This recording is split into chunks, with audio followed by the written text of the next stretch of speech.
Oh my goodness. We're so back. We're No, back. that was you. That We was are so back. Welcome to 2026. We made it, Al. We made it. Oh, You're here. We're back. Oh my gosh. I'm so excited. I'm so Why don't you start excited. back? There we go. I was pushing buttons. All right. We are here. What's up, John? Guys, we're back. It is January 13th, 2026. I honestly think that was the longest that we, Fight Bananas, and especially Elle and I, have ever been off and been away, but much needed. But I think we definitely missed this. So, Elle, how are you? How's 2026? Oh, it's great. It's great, man. It's kind of crazy. I feel like I've been pretty AWOL on socials. I actually deleted socials off my phone for like a full month. It was Wow. really nice. I'm not Yeah. gonna lie. It was a much needed break, but I'm super happy to be back. I missed our people. I missed our Yeah. Fight Banana fan, but retirement is treating me nicely. I water my tomatoes every day and Look like at you. I've been baking. I'm having a good time. I love that. I love it. It was cool. One thing for sure, guys, every Tuesday, Fight Bananas official on YouTube. Subscribe, like it, share it, thumbs up. We appreciate it. The one really cool thing in the last 3 weeks, we have went away. I had a fun little interview about sports cards. Someone in the sports card community was pretty cool. I might do some stuff like that once in a while. Our buddy Mike Owens had some phenomenal interviews on Fight Bananas, 4 in a row. Like had the Cyborg one, but she was fighting the PFL. Paul Felder was incredible. Like Paul Felder, if you haven't seen it, go back and watch Mike with Paul Felder. Carlos Pratas, that was cool. But then the last one with Arnold Allen. Oh my goodness, it was good. It was like 50 minutes, a lot of great content. He was I love when fighters are like this. He's just very honest about Gene Silva. Like he's like, yeah, this is a dangerous fight, an exciting fight. Anything can happen. I love it. That was some really good content. So we were away, but we still had great content on the channel. It was awesome. And I'm such a huge Arnold Allen fan. I constantly say that he's the most And underrated. there's 7 of you now. That's awesome. I'm just playing, Arnold. I'm just playing. No, I think he's super underrated. I'm super excited to see him just back in the mix at 145. I think everybody kind of forgot about him while he was a little bit inactive. So Yeah. super likable guy, great fighter. I'm super excited to see him take on Gene Silva. Yeah, that's gonna be a great fight. I love when fights and guys ask away, comment away. This is Tuesdays, your guys' show. We'll just talk about what you guys want to talk about. We got some other stuff. I do have some fun stuff, but it's your show. I love when fights are like this, El, when it's so important for both men because both men, we'll talk about that one. We'll talk about that one. How long did you know about it? Before my fight. Oh my goodness. Like a month and a half, I think. So, and how, remember I'm going to that fight. We've been talking about that Pittsburgh. Yeah. I think both of us are going. I think Fight Bananas will definitely be in the building. I'm excited for that one. And then Rasta and Impa the Co. We'll talk about that. But back to Silva and Arnold, I think both guys really need to win that fight. Like they really do, to be one away from a number one contender or a title fight. Like if Silva stops Arnold Allen and then stops rematching Diego or stops Mosar, like he'll fight for the title. You know what I mean? Yeah, and I think this fight is so important for Allen because the fights where Allen has lost, it's been to someone who is so established in the division. Going to a decision with Max Holloway, going to a decision with Mofsar, like the guys that are one teensy step away from a title shot, that's who Arnold Allen is losing to. So right. He really has to make a statement between Gene Silva because we know now that Gene Silva is not quite ready for a title shot. Right. And so I think this is a very important win for Allen, where it's somebody who maybe is newer in the division, but is around the same maybe status, I guess we could say. Yeah, I think that's why it's such an important fight for Allen. And for, like you said, for Silva too. I think Silva, maybe loses a little bit less by losing this fight than Allen maybe does, but just because he is, like I said, a little bit newer to the division. But Sure. Silva definitely lost some steam after the Lopez fight, and even though he had some really great moments in that fight, so for him to make a statement against Allen is a big deal too. For sure. And guys like that, they're so exciting. One fight, like he can lose 3 in a row and have an insane knockout and bark on the fence. And he's like, oh my goodness, he's one away. Like he's just that guy. And he's going to be that guy for the next, I think, 4 or 5 years. He's just that guy. Arnold Allen is more in the Bilal Marab thing that he needs to win 8 fights in a row. Like that's how he's going to get a title. Like most are these guys that are not super exciting and not the most, on social media. They need to win 8 fights in a row. So that's a little bit Arnold Allen. Hey, this is not where I thought the direction this show's going, but real quick, by the way, go Bills. The Bills won a big game this past weekend. Now I know you're not the football guy or girl, but big weekend. We'll get into Dana White real quick, but people show, I really want to see who MVP is fighting next. I wanted to see MVP versus Strickland, but Strickland versus Fluffy is hype too. I agree. I'm with that. MVP had a good 2025. I'm intrigued. I don't know if you guys saw, he was unhappy with the UFC about the middleweight division. There's right now, there's nothing for Chimaev, Imamov, Allen, Izzy. They got Elise Strickland and Fluffy, but like in the top 10 middleweights, there was only one fight. And MVP's like, what are we doing? I want to fight. I want to keep going up. So he was not happy with them, which is understandable. It is. Yeah, no, I definitely expect for there to be a lot of announcements coming out soon. Like there have to be, because if they're doing, they're doing 44 events this year. Like they need to start announcing some more of these fights. I know we got a lot of announcements for February that just came out.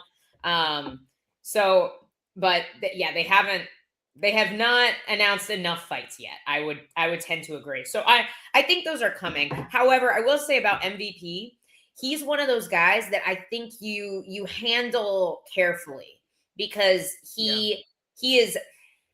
I think you match him up with a guy, like you can match him up with guys like Wonder Boy until MVP retires. Like exciting striking matchups for him, because he is a little bit. He's older. I don't think he's getting through a guy like Fluffy. I think you want to keep him away from a guy like that. Couldn't agree more. Could not agree more. I don't know if you saw this yet, El, and I don't know how much you back on social media. We posted it 2 hours ago. Dana White is doing the live. He is going live today. It might even happen during our show. It might happen later tonight. I expect some big announcements. One, Zuffa Boxing is only around 2 weeks away. We have nothing on that yet. As a promotion, you kind of want to say who your main event is. But, I know it's in Vegas, but they haven't even really announced that. So that will be one. But I assume we're going to get some layered events. We're going to start, because they did. It was awesome. We were lucky enough to be there live in December in Vegas, kind of when they announced the first couple. But there's a lot of weeks where there's no main events. There's no places. There's rumors of where they're going. But yeah, there's a lot of fights that Dana can announce. So I got to agree with him here. It was super weird. The Golden Globes. Did you see this? I did see this, but if I could say just super quick on this, it was weird. But this is what CBS is going to do, guys. Yes. Brian Ortega and Mackenzie Dern was at the Golden Globes. That is phenomenal for us. Let me expand on this. Okay. It was awkward because of the way they set it up. I'm glad it happened. Like, this is a really good opportunity with these fighters being on Paramount. You made me big and it threw me off. Well, there's going to be so many more opportunities. I think we're going to see guys that are maybe later in their career who have the potential to make the jump to film. I think we're going to see them do that through Paramount. And I think what probably happened is they just maybe picked the wrong people for this engagement. There are some amazing characters in the UFC, guys and gals who are just phenomenal on the mic, that have just really great personalities, that Paramount will learn that as this partnership grows, and they'll start picking those people and maybe throw them on the mic for 30 seconds at the Golden Globes, have them host an event like that. I feel like they literally just had them walk out. It needed to be a little bit more, and it probably needed to be somebody is a little bit more of a character from the UFC, which I think they'll figure out who those assets are as the partnership moves along. I feel people at Paramount Plus in an 80-story building, there was 3 people in a room. They're like, okay, we got to pick 2 people to UFC. And they're going through like the 8x10s, or they're like, look at this gorgeous thing. Okay. And then they said, and Mackenzie Dern. Okay. And they saw 2 8x10s of 2 good looking people. And they're like, put them on the Golden Globes. But yeah, it should have, I hate to say, it should have been like Colby Covington and Michael Chandler, like both give them microphones and just let him just be outlandish and just let him go. But yeah, it was, but again, you said it, and I'm going to triple down on it. It is, guys, the UFC was at the Golden Globes. Like, we're going to, American Race. Did you see Dana White was on like Oprah show or the Morning View or whatever show that is? He was on that 2 days ago. Like, how did that go? Made it. Like, CBS is the most watched program, most watched company, whatever the word is, right? In the world. So, oh, there we go. Yeah. Throw Josh Hood and Colby coming to the night. There you go. I don't disagree, but sometimes outlandish and crazy is fun. Oh, dude.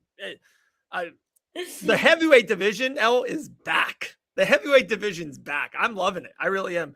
About that, did you see, and we're going to go down these rabbit holes. I still got a lot to talk about, man. I thought we would be all right, or like stuck, but karate combat submission grappling, like G did that once against Montana. They're literally doing Walter Walker, who's a living legend. I'm not even joking, he's literally grappling the African-American half man who doesn't have any legs. He's literally doing that because he doesn't have an ankle for him to pick. That's the stupidest thing I've ever heard, Dave. I'm just telling you the news. I'm telling you, didn't see that yet? That's like the gimmick of all gimmicks. It's the poster was awful too. Like the poster, so bad to watch. I will be watching though. I'll be watching. Gosh. What do you think? I didn't give you your reaction. Did you see this, by the way, El? I did not watch the interview. Yeah, didn't like it. No? What? I haven't seen anything. What? So let me 1 and then 2. 1, I was lucky enough to meet Gable Steveson at an event. He was really nice to me. Great to me. I was working the event. I don't know if that had anything to do with it, but he, man to man, was super nice. So I'm going to give him that. In this interview, he just sounded like a combination of Michael Chandler and Colby Covington in their prime, like just over the top, very, very brass, very confident, and he should be confident, but like just over the top. And one thing he said like 9 times, he's like, guys, John Jones is my idol. Like John Jones is my role model. It's like, maybe in fighting, that's good. Yeah. Inside the cage. But like, I don't, I'm not trying to go there. We're not trying to, but oh my goodness. Yeah. Walker by armbar. Yeah. The guy who's been training for a few years versus the guy who's been training his whole life. I wonder how he's going to go. So I didn't think the interview went good for Gable. I'm just going to be honest. It's who I am on the show. It didn't go over well. And then also, Joe Rogan is a positive guy usually on the shows and when he interviews, and I like that. It's kind of my style as well. I'm not a gotcha guy at all. Joe Rogan, and this is what the kids say, glazed Gable for 3 hours. Oh, you're definitely going to be champion. Oh, Gable, you're definitely going to be the best guy in the UFC. It's like, definitely? He has a chance. Like maybe. And a good one. Like heavyweight, being a high-level wrestler and athletic in the heavyweight division is the ultimate cheat code. Right now, give me a percentage. Right now, it's January 13th, 2026, first show of the year. What's the percentage you give of Gable Steveson becoming a UFC heavyweight champion this year? No. His whole career, 100 years. Oh yeah, I think there's a very good chance of that. Like, what's the number? I want a number. How old is he? Because that matters. He's still got an iPhone. Gable Steveson. Someone else can do it faster. They'll do it faster. Yeah, he's 25. 25. Yeah, he's got 90. There is a 90% chance that Gable Steveson becomes a UFC champion at some point. I want you to remember all the people. Like, I'm making a post of this, by the way. I'm saying, like, all the people that have become UFC champions eventually that we would not have put in that pool. Like, you have to remember how much these divisions change, and to be in a division where the ultimate Dave. Okay, let's pull what's his face. Can I give you my percentage just real quick, and then you please take it away. Keep going. You said 90. I'm going to say 5%. I think that's pretty to be world champion. 5%. Worst division in the UFC, where the primary issue in the division is athleticism and wrestling and grappling. I want you to Alexander Volkov, we consider high level in the heavyweight division right now. He's right? good. He's good. Yeah. Why Almeida looked horrible. And he looked at Alexander Volkov's legs and got a takedown. And Almeida is a good grappler, but he is not an Olympic level wrestler. I agree. Daniel Cormier had the ultimate cheat code, and he was not as athletic as Gable Steveson. Like, Stipe was a great grappler, not as good of a wrestler as Gable Steveson. And he's more athletic than these guys. Francis Ngannou, I think we can agree, not the most skilled fighter, but has unteachables, insane athleticism, insane power. You're telling me at 25 years old, with the potential to fight for another 10 years, that there is only a 5 and get better over 10 years, that there's only a 5% chance that this guy becomes a champion in the worst division in the UFC. I'm sticking with it. And I have some stuff and great stuff by you, El, but this is a great one. As long as he stays away from steroids, it doesn't hit anyone very likely. That's a great comment. Appreciate you.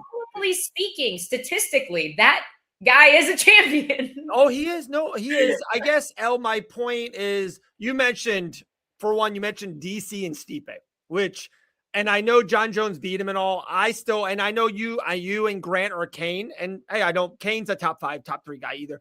Stipe is my number 1 or number 2 heavyweight of all time. So you mentioned the cream of the cream. Also, you mentioned DC. DC, the one thing that I've learned or know about DC is his work ethic / motivation. He's very smart. He tries hard, very good work ethic. And I know you're gonna be like, oh, he's Olympic gold medalist. He has to. For sure. We just don't know where Gable's mentality is. Can Gable Steveson get punched in the face? We've never seen him yet. We don't know. So say he's a 90% going to be champion. Do you know when Daniel Cormier started his MMA career? 29. Yeah, he made his professional debut at Strikeforce Challengers 3 at age 30. Yeah, 30. He didn't even start MMA as soon as Gable Steveson is. And technically, they are equal in wrestling accolades.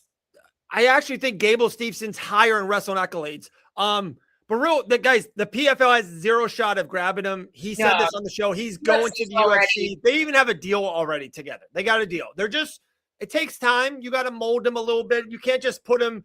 And also, if he wins 2 or 3 times in the heavyweight division, he has to fight a top 15 guy. Like, the heavyweight's not deep enough. Like, yeah, exactly. So the UFC has Gable Steveson. Okay. They have him. Back to what you were saying. You said, Gable is a better, I think, and maybe this is a hot take, and this is against what I'm saying. I think Gable Steveson is a better amateur wrestler than DC. Had a better career. Yeah. He's amazing. He's a national champion. I think 2-time national champion. Yeah, like that's what I'm saying. But if we're talking about pinnacle of winning he's great. He's great. Both guys share, like, you're like DC's work ethic. Anyone that reaches that level, Henry Cejudo is considered like one of the hardest workers in history of sport. Like, I feel like when you have that ability, sure. And the training partners. I think one of the biggest issues that heavyweights run into is having good training partners. He kind of has the best training partner possible. And he's in a position where John Jones isn't really trying to fight again. Like, maybe we'll see him come back once. Yeah, maybe. Maybe. But I think John Jones' new passion project is Gable Steveson. Ooh. So now imagine John Jones isn't showing up to train to better himself. He's showing up to train to better Gable Steveson. The best MMA fighter on planet Earth is showing up with the sole purpose of making you a better fighter. Wow, guys. And you think there's a 5% chance this guy becomes champ? For one, before I keep on having this fun debate with you, I will say, guys, L. Dawson's back. L. Dawson. I still think I'm right, but L is making a great case. L is making a great case, guys. L. Dawson, give her a follow. She's back. It is so good to see L. Oh my God, you are making great cases, L. My rants for 6 weeks. We got. I know, dude. I was yelling at the mirror and my baby girls and be like, guys, Merab Dvalishvili was still the fighter of the year. Then my girls are like, what are you talking about, Dad? What are you talking about? I had no one. I know, Scott, I agree. L's on fire. L's on fire. And by the way, I know we are so friendly. We can say this. We're family. Elle, you look wonderful today. Your hair looks great. You look very, very wonderful today. I literally, before the show, I was like, this is so nice. I didn't rush home from sparring today. I'm not sweaty. My hair looks good. Looks great. Looks good, Elle. We definitely have to talk about this. What do you guys think about Bo Nickel? So I will say, listen, do you want to jump into RAF right now? Yeah, let's do it. I'm going to make you big. Run with it. And it might be a while. No, I was at RAF last weekend, and I have nothing bad to say about this event. I just want to preface that with this. I enjoyed this event so much. I'm honestly kind of shocked at myself for not really getting into it sooner. I went specifically to watch my wrestling coach wrestle, and it was down here in town. It was in Sunrise, it was like 30 minutes from my house, so we obviously had to go. But the event was awesome. Like, this is definitely a very real ability for a promotion to make freestyle wrestling a real pro sport where these guys can make money and they can build a fan base. And I got to say, the matchups were unbelievable. Like, it was the most fun I have ever had watching wrestling. It was a great event. Man, I feel for Bo, because I was shocked to hear everybody boo him so loudly when they brought him up to like interview him. Like, Bo's a really nice guy. I hate that. And it's like, I hate that he's so hated by his community. And I don't know if it's just in this moment because he didn't end up wrestling on the event, but it kind of sucks to see. Dave and I kind of talked off air on this, and this is your thing, Dave. So I don't want to like say it without you if you want to make me unbig. But I'm here. I think Dave nailed this. And we were like, why do these people not like Bo? And Dave was like you said, we just don't like a guy that gets pushed. Right. We love a Merab. We love a Joshua Van that just like kind of comes out of nowhere. We love a Pantoja. Yeah. And I used to hate on Sean O'Malley all the time. And the UFC really pushed him. And so maybe that's why Bo is getting some of this just unnecessary, undeserved hate, in my opinion. And you ready for this one? I thought about it even more after we talked, and I will double down. I'll throw two other names too, like Sugar Sean O'Malley and Connor. So back in the day when Connor was on one of the great runs in UFC history, people are like, oh my goodness, they're pushing him, the UFC. But then he kept winning. Like, if it doesn't matter, sooner or later, he's fighting the number one contender. Then you're fighting Chad Mendes, a bona fide UFC Hall of Famer wrestler on short notice. Beat him. Then you fight Jose Aldo, who some people still think is the greatest featherweight of all time. Knocks him out in 13 seconds. And then they move up to Eddie Alvarez, who is like this bad man, up a weight class. Knocks him out. It's like, guys, you just keep winning. It's like, okay, we absolutely respect you. Same thing with Sean O'Malley, and it's funny. I'm going to kind of reverse it a little bit. I almost think people like Sean O'Malley more now after the losses, because he has losses against his kryptonite Merab. He has a close fight or a win against Peter Yan, and that's like one of the greatest. That's like, you look back in topology, it's like, that's the best win you could have, Peter Yan. So I just think it's, when you lose, and you lose kind of not gracefully, but like you lose, he takes it on the chin. He keeps going. He wants to fight. I think Bo hasn't got those wins back. And if he does, people will get back on kind of like, hey, you got humbled, and we're happy you got humbled, but we're behind you now. If he doesn't, they're going to use the word fraud, or what do they use? trash can check, whatever the term is. Oh, fraud check? Fraud check. Thank you. Fraud check. They're like, oh, RDR, fraud check them. I think is a top 5 middleweight in the world. Yeah.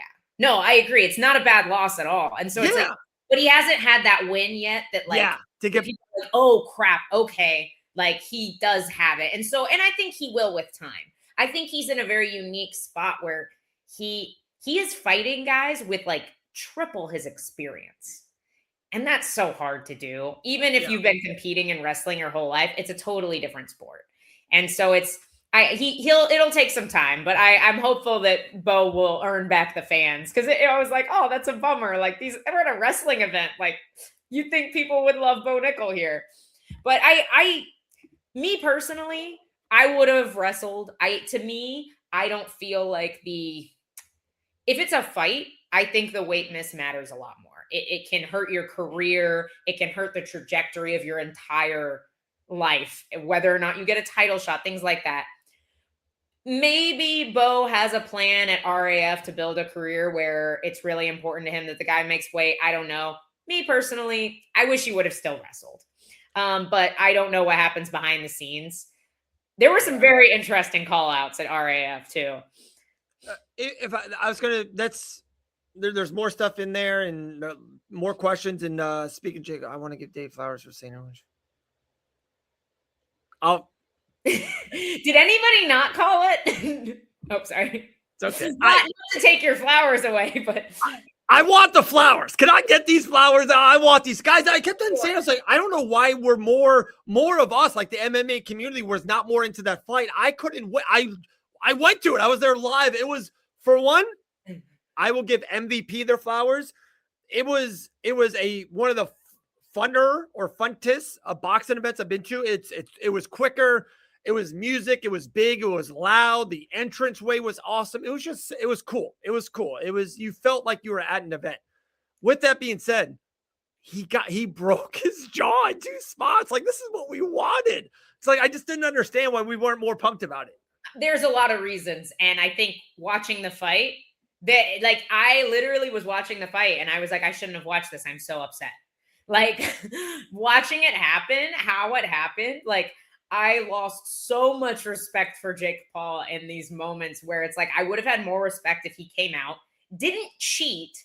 Dude literally cheated, broke the rules like 5-6 times, didn't get a single point taken from him. If he had just come out, tried to box, and gotten knocked out in the first round, I think I would have had more respect for Jake Paul. Like this like, and I hate that I'm seeing people in the MMA community actually being like, oh, I can't believe Anthony Joshua couldn't knock him out in the first round. It's like, he ran away and cheated, guys.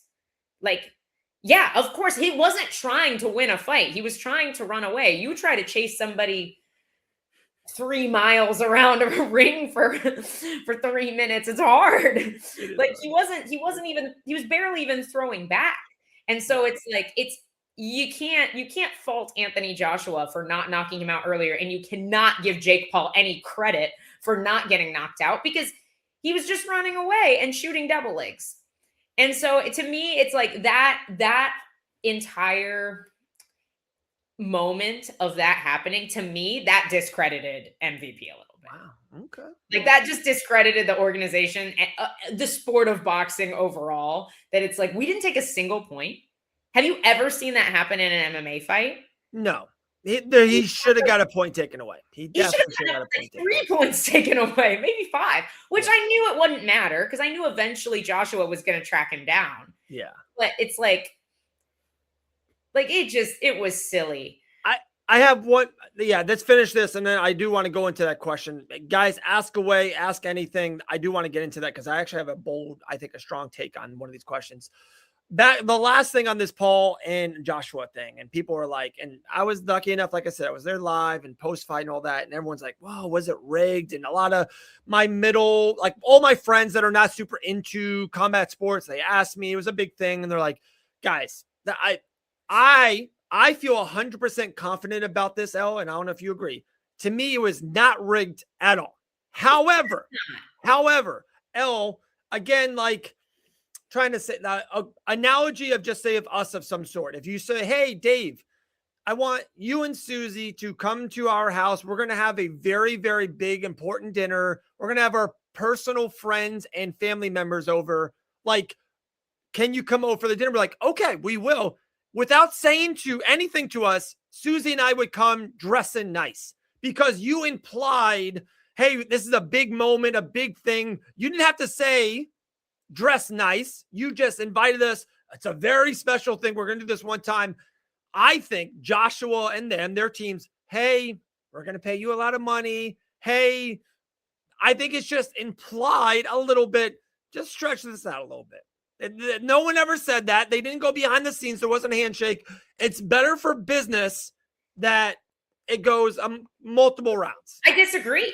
It would not have been better for business. It would have been much better for business if it was a shorter fight where Jake Paul didn't look like that. No. Now, it might have gotten more views, but if we're talking about the integrity of the sport of boxing long term and MVP being looked at as a legitimate promotion, that was not helpful. Let me finish. Also, to the people who have never fought before, guys, there was so much pressure on Anthony Joshua. He couldn't have even gotten hit in this fight. Like that's the level of difference between Jake Paul and Anthony Joshua, plus the size difference. He's like, okay, I literally cannot make a single mistake. I have to look phenomenal. So I'm going to come out and I'm going to take my time and I'm going to find my perfect shots without getting touched by this guy who's way worse than me. And then when he went out there to start feeling him out, all he did was run away. He did not fight him like a real boxer. Anthony Joshua has been fighting the highest level of the sport for years. Do you know how hard it is to look good against somebody really bad? It's really difficult. And it's really difficult to fight somebody when you've been fighting at the highest level. It is hard to fight somebody that does everything wrong. Yeah. So I get that. Especially when they cheat. Like, and that's the thing. I feel like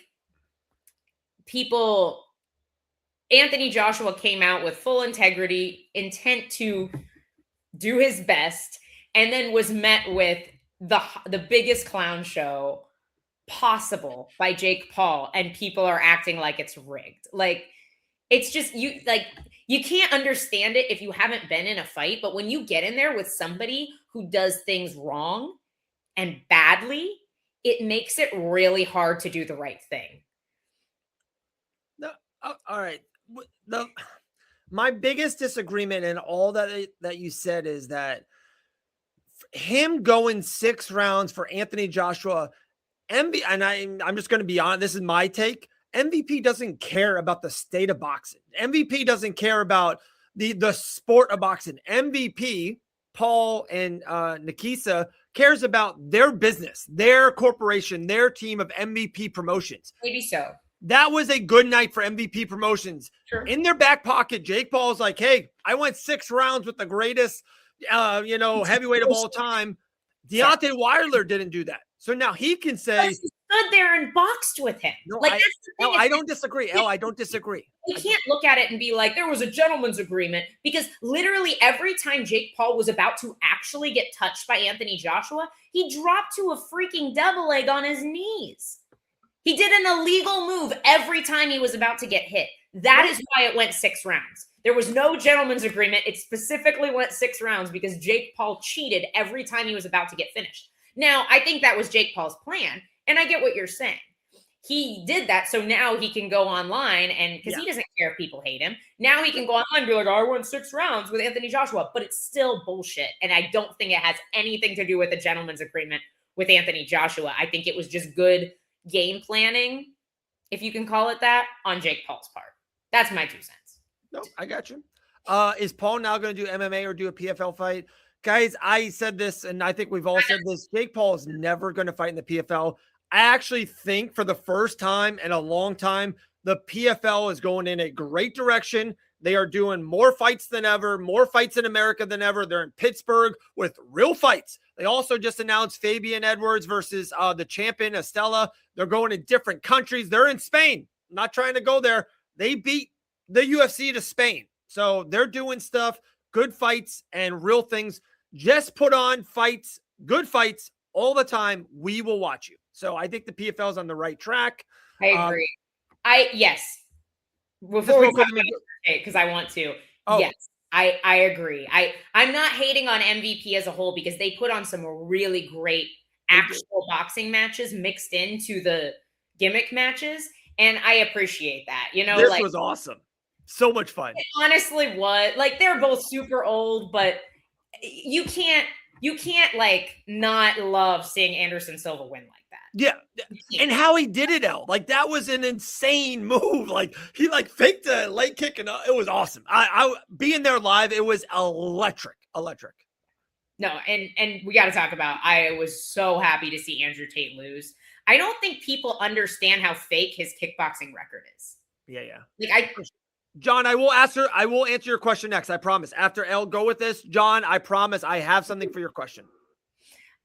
Like, I don't think people understand that. If you really go on to Andrew Tate's Tapology, he's fought like the same handful of people multiple times. And if you click on those people's individual profiles, their only official opponent is Andrew Tate. Strange. And a lot of them are flagged by Tapology where they either have such bad records or they're very suspicious that they were asked to throw the fight, that it's flagged on their Tapology profiles. Like, I don't understand why anybody looks at Andrew Tate's like historical kickboxing record and thinks that he was a high level kickboxer. He wasn't. And honestly, to see him lose to a guy who is not even remotely a real boxer, was very, I don't like seeing any, I'm not going to say I like seeing anybody lose, but this one was, it seemed very, what's the word I'm looking for? Vindicated? It was very vindicating to see that happen. Like, this guy's not a real fighter either. He's not winning. They were both bad. I honestly think I can go down to South Florida and train with you guys in Delia for like 3 weeks. I think I have a shot against Andrew Tate. I really do. Nah, and he's old too. Like, that's the thing. It's like, maybe at one point he was a decent athlete, maybe not a skilled fighter, but a decent athlete. But now he's old. So it's like, in MMA, Lee Walsh would absolutely smash Jake Paul. Absolutely smash. All right, I got to answer this because I saw this 20 minutes ago. John, great question. Appreciate you. Ask away anything you want. We're here. This is your show. Who wins in a boxing fight? Jake Paul or current Yoel Romero? I feel 110% about this answer. And I don't know if you guys will agree or disagree. In a boxing match, Jake Paul would smash Yoel Romero. He would. It's 2026, guys.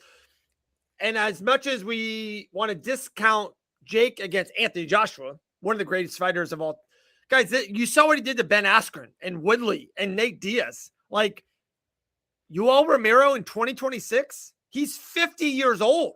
He's old. He's over 50. He looked old at RAF too. Like, dude, he got trashed by a college wrestler. A very, very good college wrestler. He's 50. Because the sport is like this now. The guys that came up when Yoel was coming up and the guys that are coming up now, there's just such a huge gap. Yeah. I will say at least Yoel is far, even at 50 years old, Yoel is a far more athletic person than Ben Askren and hey, there's no disrespect talk on Ben Askren on this channel. There's none. No, I love the man.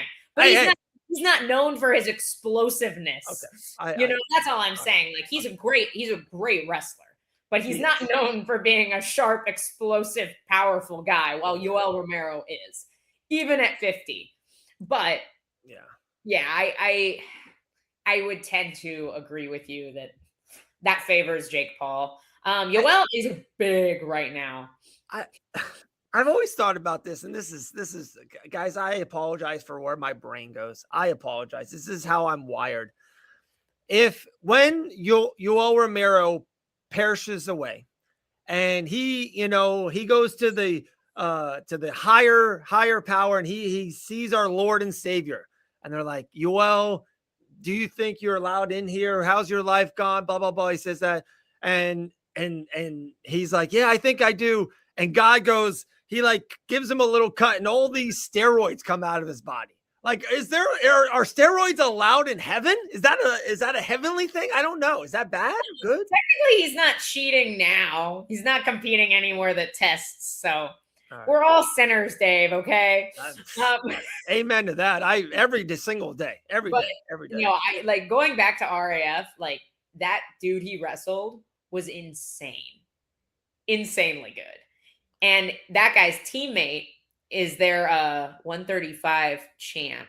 How bad does Bo Nickel look after not taking a grappling match for RFA matchup?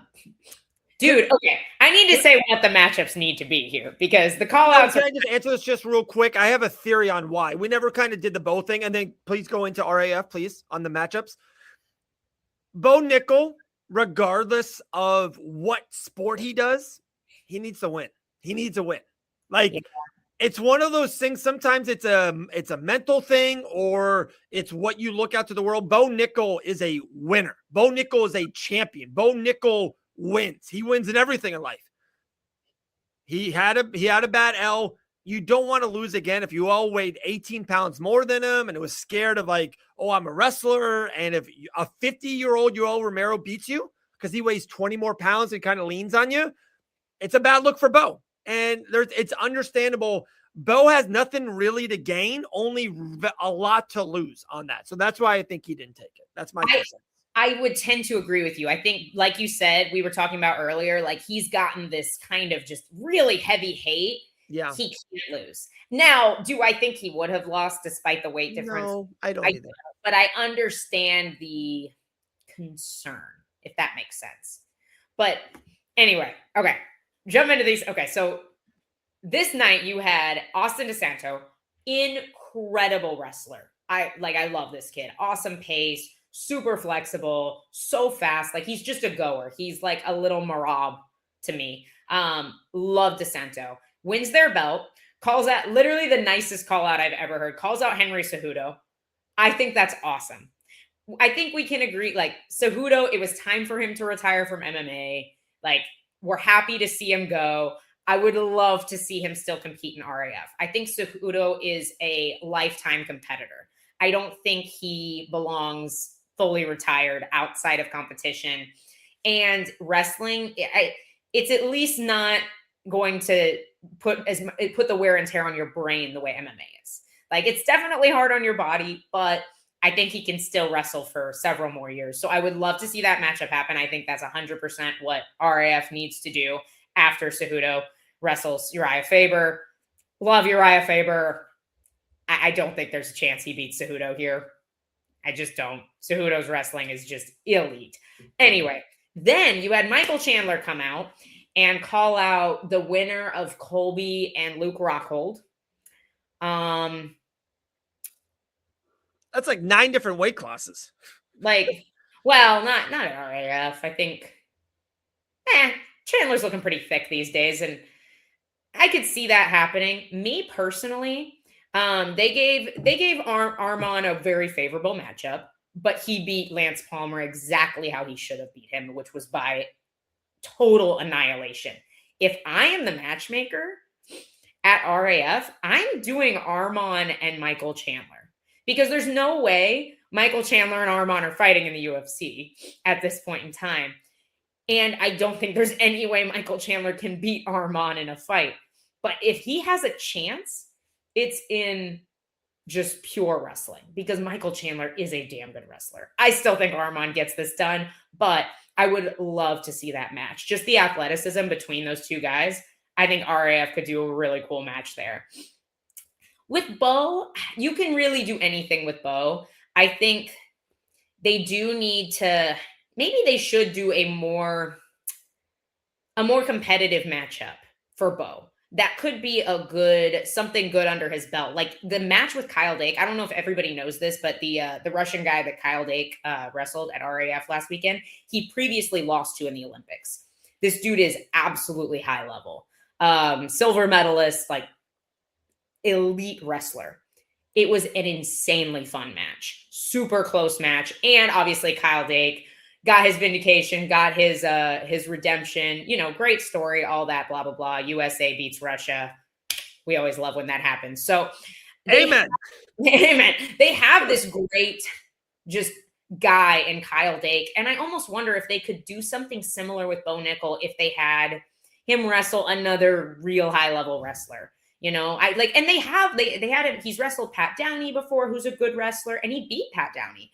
But I'd like to see him not wrestle another Yoel Romero, if that makes sense. I'd like to see them match him up with a guy who is still winning in wrestling, because I think Bo is that high level.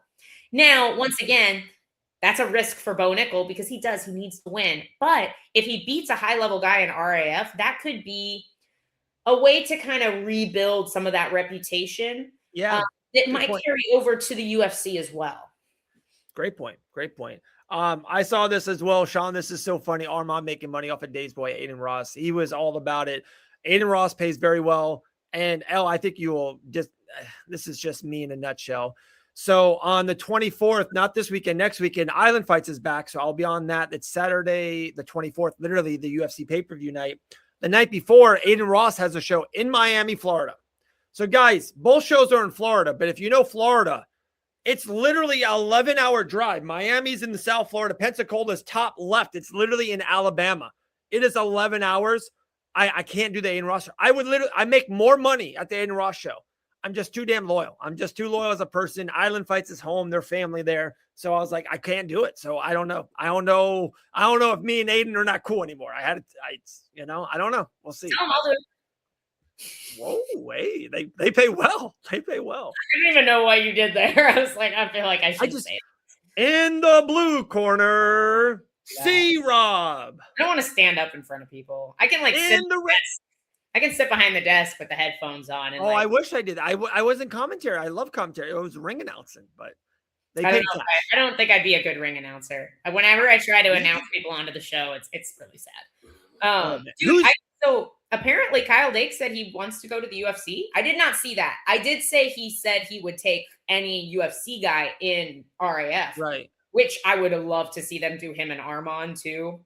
But Kyle Dake's a little bit bigger now. But that would be really fun to watch. Or him and Chandler. I'd like to see it. I think he's trash as Chandler, but still. But I don't know. He's like 34, 35. I don't know. Really? Yeah. He's been around a long time. And obviously he's still an elite wrestler, but he's getting older, you know? And so I don't know that a transition to the UFC at this point would be good for Dake. What weight would he be at? 170? 155? I mean, can he still cut that much? He used to be smaller. He looked pretty big at RAF, but also these guys aren't cutting as much weight for wrestling. This is a great question right here from Duke Mad Duck. Thoughts on PFL next cards? Low-key stacked. I like what they're doing. John Martin, what he is doing, that's for sure. John Martin knows what he is doing, that's for sure. Yeah. Sorry, couldn't read right. For one, the PFL, yes, I agree. We talked a little bit about it earlier. We'll kind of go more in. I was lucky enough. I know more information. I know Elle knows some, but the PFL is going to have a good 2026, guys. Like a very, very good 2026. I think all of us are going to be very happy. A ton of events, a ton of new places, a ton of stuff in America. Love what they're doing. They're going to do fight nights and their PLEs and just a lot of fights. And I think they're going to try to do the best they can. The one thing I will say, and just, I'm not trying to be negative at all.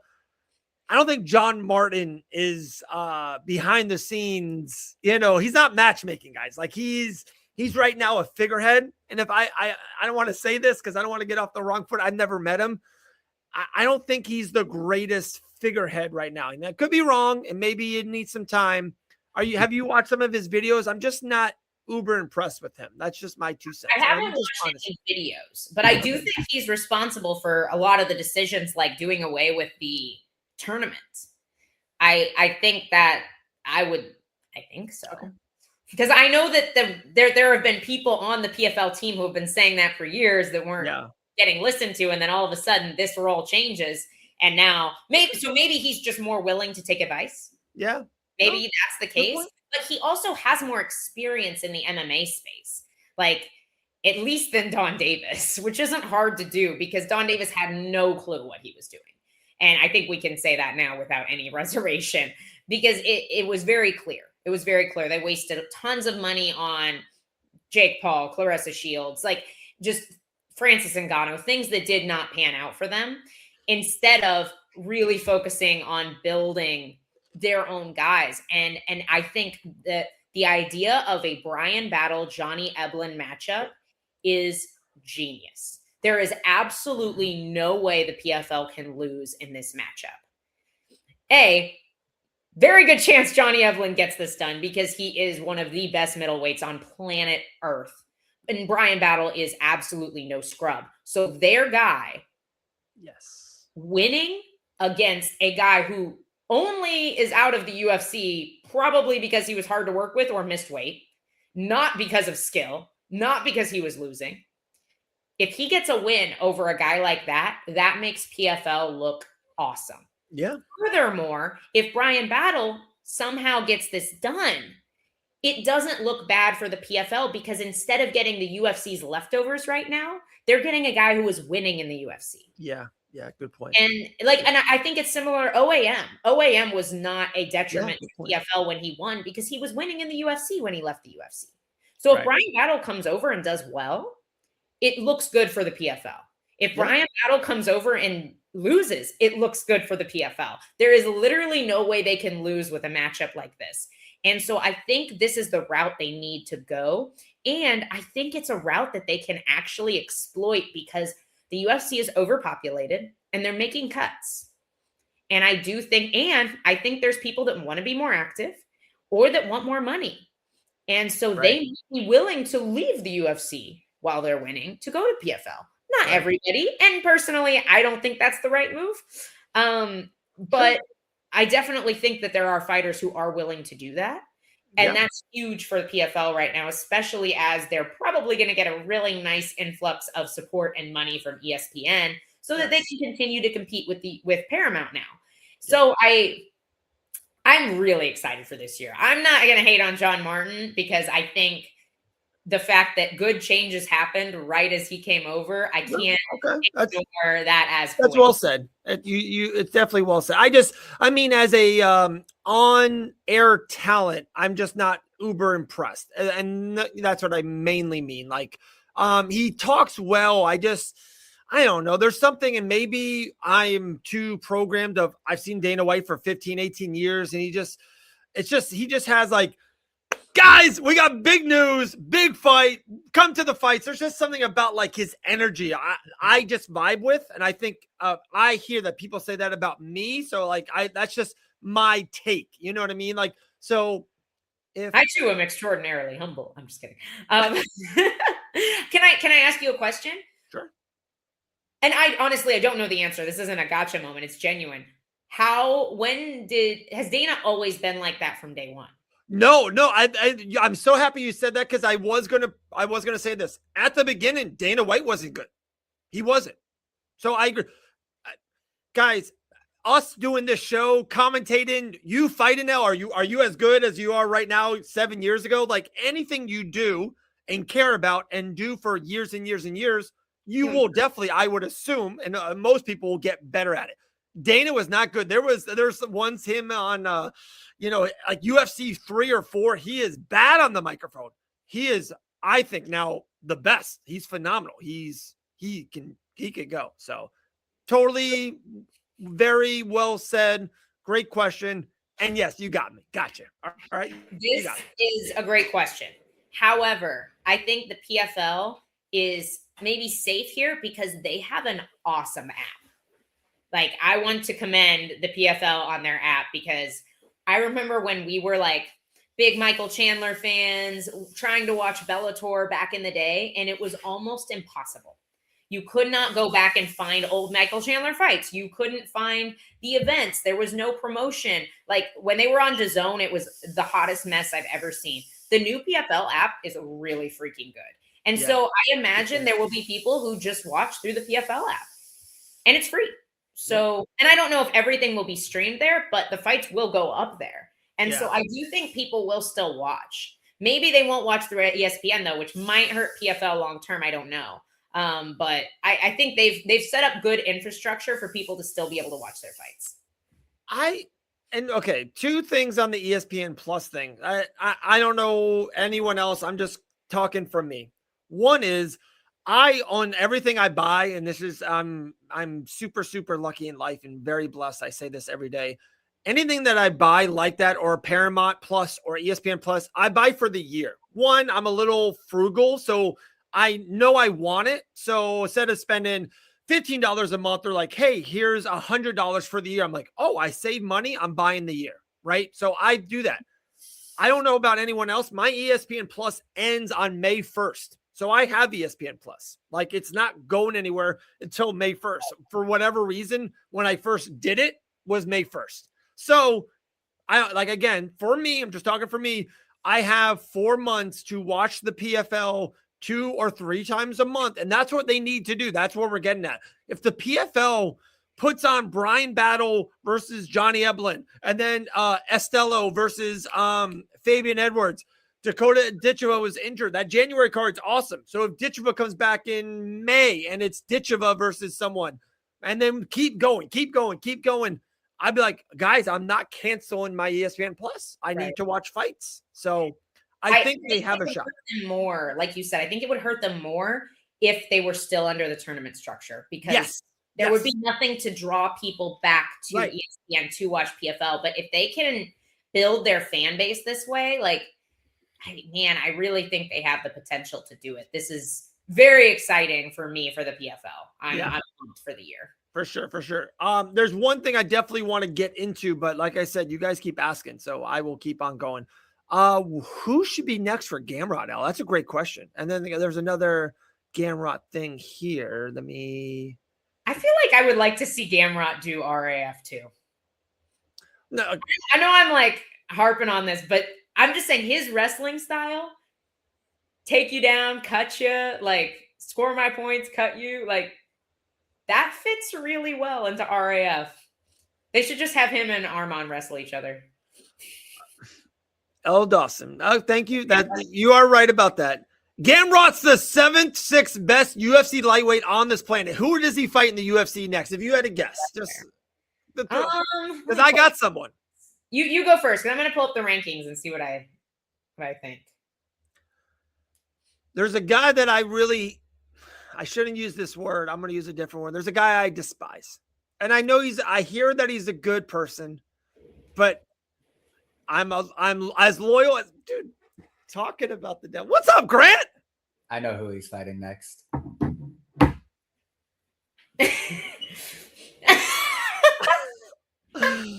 Man, I miss and love Grant Dawson. Grant Dawson. About Johnny's fight, because it got announced today, and I was like, a month and a half. Yeah, long time. What's up, man? How are you? Good, man. What's up with you? I feel like I haven't seen you in forever. I know. Us, we were talking about that. Us too. I think it was we needed a little break, but I absolutely love you guys. I missed you both immensely. It's been good, man. How's life? Life is good, man. Life is good. Just lifting and sparring. That's my life right now. Ooh, lifting. Going to add a little bit of, add the shoulders a little bit. Woof. I'm just doing biceps. That's all I'm doing. Okay. Makes sense. Curls only. Curls for the girls, tries for the guys. Okay, that's at 54 minutes and 20 seconds. Hold on. That's going up. 50, 40. Oh, man. Classic. Point. Do you really know something about it? Says leak it, Grant. Really? Yeah. So where I was going before, I did not know that Grant was coming on this very second, which we love. We always love talking to Grant. I wasn't planning to, but I felt like I have insider information. I wanted to kind of just be like, I know something you guys don't know. Everybody's like, you don't have to say anything. The person I want Gamrot to fight next, the person I want Gamrot to absolutely smash next, is one of my mortal enemies in life now. And I know Grant's going to not like this. And Grant says he's a nice guy. Manuel Torres is on my mortal enemy list. Okay. He is. I'm sorry. I want, Same. There you go. Thank you, Grant. I want Gamrot versus Torres, and I want Gamrot to smash him. That's my 2 cents. I'm just. Yeah. Gosh, I'm good. You're good. I'm good. You're good. Dave, look me in the eye. Yeah. It's not Manuel Torres. Okay. All right. Okay. All right. I didn't leave. I said it's not him. Yeah, it's not. What are you talking about? Anyway. It's not. Dude, how's the? On a real note, though, Manuel Torres is a very nice guy. You said that. I know, he hit me, and we're getting done. He comes over. He's like, "Hey, good fight." And I was like, "Man, like, dude, you're really good. I hope they give you somebody good, and thank you so much for, thank you so much for taking this and giving me the opportunity. I really appreciate it." And he looked me dead in my eyes and said, "Grant, I don't speak English." And I was like, "All right." Did you really? Yeah. How did you tell me that? I never heard that story yet. That's awesome. Me neither. Well, to be fair, I was pretty bummed that night. So yeah. We did have some good, and I've tried to explain this game to 9 people, and I'm just probably bad at one explaining, or 2 if you don't know, and then until you play, it's the greatest thing ever. The Liar's Dice. Oh, it's hard to explain. Was that your first game? Yeah, first time ever. It's so much fun, right? Oh, it's incredible. Like, we took a vacation in the mountains for 8 days. And the one thing I think I've learned through the most in the 2026, the simplest things in life sometimes are the best. It's just the best. You can just sit on a rocking chair, hot chocolate, looking at the mountains. Life is amazing. Liar's Dice. I try to explain it to people, and they're like, "I don't think that'd be fun." I'm like, "No, it's so much fun. It's so much fun." And the more people you have, the funner it is. And then, like, the best part is when it's like 2 people left. And there's 3 dice on the board, and you're like, okay, I go first. There's 1 6, and I don't have any 6s. So now you have to determine, am I lying? Yeah. It's so good. It's so good. And the strategy is, you can lie, or you can absolutely, sometimes you can tell the truth and then stump them. You like, there's nothing they can do if you tell the truth sometimes too. Dakota can't say enough good things about Dakota. I've always said, amazing things about Dakota. Extra virgin olive oil is saving herself for him. That's how cool he is. He played an entire game without looking at his dice. Won. He won, I think, too, didn't he? I think he won, or he got second. I don't know. Yeah. The entire game. I won once.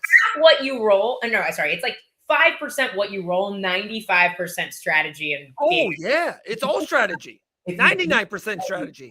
How do you call somebody on what they, you know what I mean? Like, yeah, that's crazy. It's like Dakota just says just random. Based you're off like, you can't probability. Be like, you're like, well, he doesn't know. So he's not lying. He doesn't know.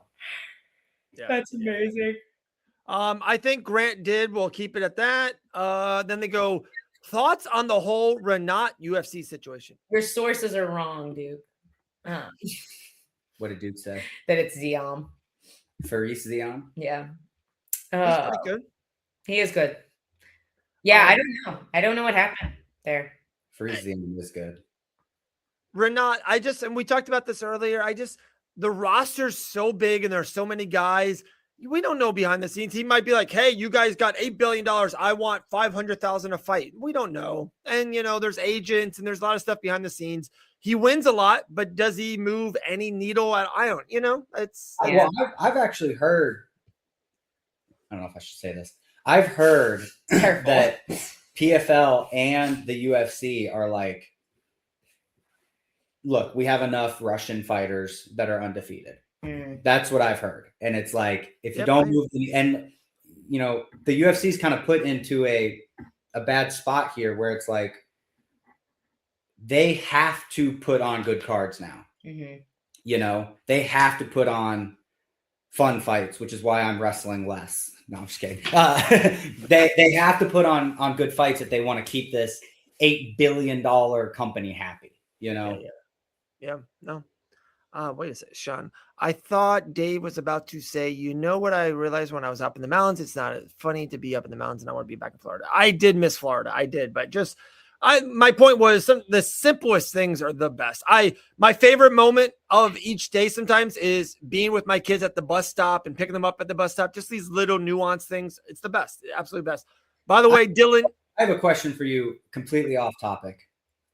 So this totally random, weird question. Might as well, do it on air. Since we're trying to have a baby here. Yeah. I've had guys tell me that, like, when your first kid is born, for the mom, it's like this magical moment where you just bond with this baby. And the dad, it's like,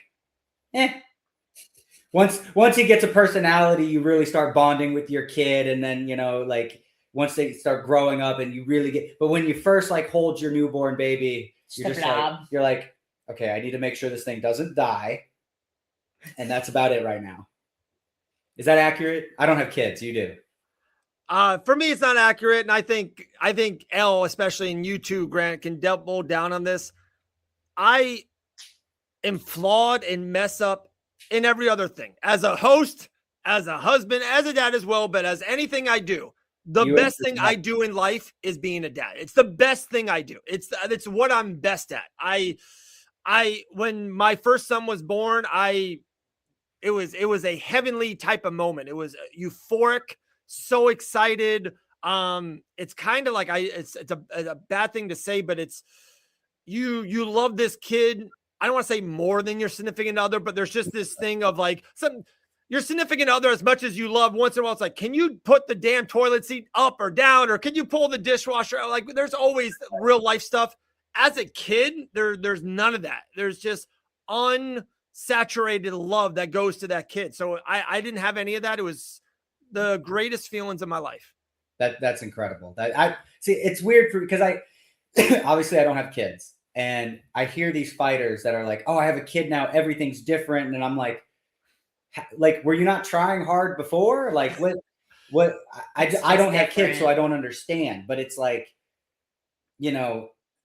like I'm trying to wrap my head around it, because we're getting in that parent mode. I feel like it's like, we've had this kind of discussion before where it's like, if God forbid you lost your job and we became homeless, it's like, it would suck, but like we would be okay. Once we have a kid that depends on us, it's like, that's not even an option. Yeah. Like we're not doing that, like I bet it's that. And we talked to like Terrence McKinney a lot about this when he's been on our show. Like I remember him he was like, having a kid saved my life. Yeah. It made me shape up, like I could see that happening to a lot of fighters too. Yeah. And with that, and saying this will triple down on it, is my the church I go to now, one of the main reasons why I go to this church, my best friend for 25 years that was his home church. He doesn't go there right now, but his parents still do. His parents went to this church for 50 years, guys. And when we were friends as teenagers, as high school kids, as a high school kid, I was so dumb. I was the class clown. When I was out late at night. I was that guy. I was a sport guy. I was just not the greatest person. And they give me the best compliments. They're like, dude, now you are so like different. I'm so much mature. And why is the kids like, I have to be a better person. I have to be a better provider, a better man, a better person. So yeah, kids will do that to you for sure. You say that because everything you just said, you still do. Like you're still out late at night driving home from a PFL event. You're still not to get back to home to the kids. You're not a class clown, but you're funny and you're witty and you're the energy of the room. So it's like, it's interesting that you say that because I'm over here like, dude, it sounds like teenage you was the exact same as adult you. I guess I did. I was maybe all those things, but selfishly was all those things. Maybe I was just trying to be funny for a girl. Maybe I was trying to be funny. So being funny, I would go to 7-Eleven and push down the chip thing and then run out and all of our buddies would laugh. Like, that's not cool. Like to do that as you know what I mean? Like, but back then when you're 17, that's funny, So I just, it grows you up. It grows you up. Elle, you reading something super juicy? It seems like it's juicy. I can't tell yet. I'm still reading it. Oh, no way! I have no idea. Apparently, somebody asked about it. Apparently, there's leaked messages, a leaked conversation between Mick Maynard and some Brazilian manager. I'm reading through them right now, and then I have to confirm that what I'm reading is actually real before I say. So it's like some bad stuff out there. I haven't even gotten that far yet. So far, it's a normal conversation. All right, so we did an hour and 5 minutes, and we'll maybe, if you want, we'll jump a little bit back in the PFL. There's the main topic at hand, and with Grant being in the room, I think we can definitely go with it. I think for the first time ever, and we knew this was coming, this has been way too long of a break for the UFC. They always go away at the end of the year. Always, always, always, always. I think they should do a New Year's Eve show. I really do. I think it would be so unique and different, and fights on New Year's Eve, like, huh? It would be very unique to do exactly what Ryzen does every year. I'm just kidding. I'm sorry. I'm being sassy. For America, there's no sports on. at 9:00 at night. Like, what is people doing? Like, I don't know. Like, but anyways, my point is this has been way, way too long. I've never seen him go away for this long. Even kind of the socials, and we'll talk about Paramount Plus. What they're doing is awesome. It's just not enough. It feels like this pay-per-view doesn't have the guys. Kayla Harrison's fighting Amanda Nunes in 9 days, 10 days, and it's like, okay, is it kind of? It feels very not promoted as much as I wish it would have. That's fair. I think the reason for the layoff at least being longer than usual, I don't think is the transition. I'm sure there's so many moving parts. Also, the Apex, they're redoing the Apex, and I was there for my fight, and it's looking really good. It's like I'm sure they wanted that 6 weeks to just focus on that, you know. Right. I hate it. I wish there were fights twice a week, every week for the rest of our lives. We talked about it earlier. We love this fight, guys. Yeah, I don't know if Grant wants to get into it. Elle and I both did it. Elle had a great point. And I think she's pretty spot on. It's kind of a win-win. It really is a win-win. Johnny it's a really good fight. Just to be clear. But Johnny Evelyn is winning that fight, just to be clear. Yeah. Ground and pound. Grant, you have any take on Evelyn versus Johnny Battle? Do I have any take on Battle? Greatest middleweight of all time who has only lost one round of his entire career fighting some guy that got kicked out of the UFC? Okay. I'm teasing. No. Yeah. I'm going to be honest with you. I'm what's his name? I'm blanking on his name. Battle. Brian Battle. Such a cool name. Brian Battle. Yeah. Great name. I'm a little bummed that he got cut. And, you know, as somebody that has missed weight myself, I never want to throw shade at anybody who's missed weight. I think they're a little hard on him. I thought they were a little hard on him, especially at 85. Yeah. You need more guys at 85. And he's a very interesting dude. And I love to see guys that go on to the Ultimate Fighter do well, because everybody's shying away from the Ultimate Fighter because they just want to hold out for the Contender Series, which I totally agree with. That was a fun season of the Ultimate Fighter. He's a fun guy. He's a fun fighter. He's willing to say the things that people don't want to hear, you know? And I really liked him in the UFC, and missed weight a couple of times. I've missed weight a couple of times. There's no shade on that for me. I get it. Cutting weight is hard, and that this sport is hard. And I think the thing that people don't realize is 1 calorie out of place for some people can completely throw off. And it's different every time, because it's like, well, last camp, I was able to have a cheat meal when my neck hurt and my back was out of place. I had a cheat meal on this day, rested, and actually helped me. So I did the exact same thing this camp, and it actually added 2 pounds onto me, you know? So I do think people need to be a little bit more forgiving with these people, especially people that have never cut weight before. And I know it's easy. Well, it's your job. I'm not disagreeing with you guys. I get it, and I'm not condoning it. I'm just saying that if you're an exciting fighter and you're in a weight class that needs the talent, you know, give a guy a chance. Yeah. Look, Rumble Johnson missed weight all the time, and now he's, you know, God rest his soul. He everybody loves Rumble Johnson. Very beloved. I've never heard anybody say a bad word about him. Yeah. You know? Good point. This is actually kind of funny. Jake goes, Happy New Year to all. Sorry, I've been watching Dakota on. He put the start. I don't know if he did it on purpose. You're allowed to say Ariel Helwani. It's a really good show. I watch it too once in a while. Yeah, I don't watch it while we're doing the live, but Jake, you could say it's okay. There's guys, Pat McAfee's on. There's a lot of stuff on. So anyone that watches or listens, we appreciate it. We appreciate you guys. Yeah. This is a question I can't answer. Is Armin back at ATT?